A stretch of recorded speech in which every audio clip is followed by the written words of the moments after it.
இந்த carrot beans எல்லாத்தையும் மொத்தமாக போட்டுக்குங்க. போட்டு நல்லா வேக விட்டுறணும்.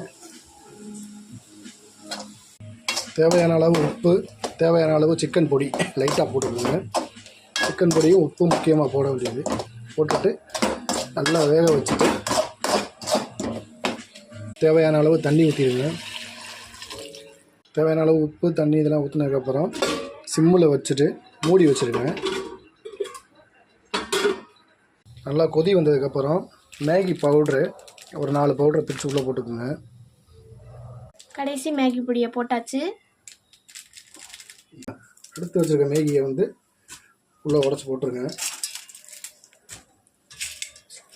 மேகி நல்லா கொதிச்சு வரையில் ஒரே ஒரு முட்டையை எடுத்து உடச்சி விட்டுக்குங்க. முட்டையை உடச்சி ஊற்றிட்டு நல்லா கிண்டி விட்டுருங்க.